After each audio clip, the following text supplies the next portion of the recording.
නෑ බොහෝ පැතිවල ගංජනන්තාව කොහෙදනේ මේ අවුරුදු 16 17 පැටව් ඇච්චෝ බැච්චෝ ගැවුවොත් එහෙම දෙකට ගන්නවා.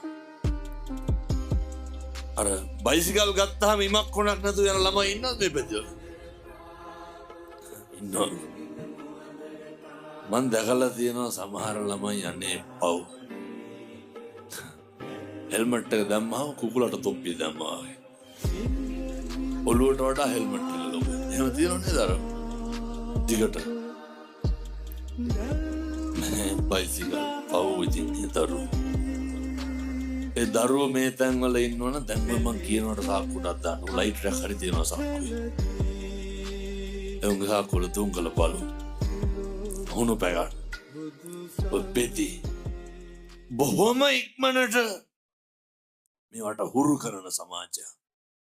එක තාත්තා කෙනෙක් කියනවා කොල්ලට අවුරුදු 16යි හාමුදුරුවනේ ළමයා ටිකක් මුරණ්ඩුයිලු. මං ඇහුවා දැන් ඔය ඇත්තෝ මොකද කරන්නේ මුරණ්ඩුකමට? මං ටිකක් තදට ඉන්න පටන් ගත්තලු එතන ඉඳලා. මේ ඇත්තොත් එහෙම ළමයි දඟයි නම් අම්මලා තාත්තලා මොකද කරන්නේ? තදට ඉන්න. ඕවා දඩ ගොන් වැඩ පින්නසනේ. මෝඩකම්.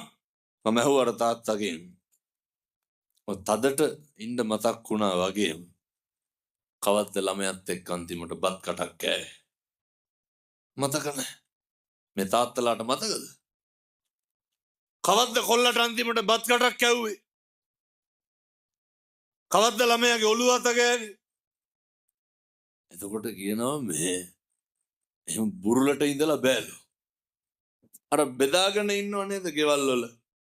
මේ තාත්තා සැරට ඉන්නව අම්මා බුරුලට ඉන්නවා. අනේ කවුද ඔය කියන්නේ? හදාගත්ත මනස්ගත. වෙන්නේ දරුවෝ ඈත් වෙන එක විතරයි. මම අපේ තාත්තලාට කියනවා. පැත්තොන්ගේ අර බජාර් භාෂාවෙන් කියන්නේ ආතල්නේ. පැත්තන්ගේ ආතල් හින්දා දරුවෝ නැති කරන්න එපා. ඒ මොකද්ද? දරුවොත් එක්ක බත් කටක් කාලා බුදිය ගන්න තියෙන වෙලාව කොහෙවත් යන්නේ උන් එක්ක බොණ්ඩ දා ගන්න එපා.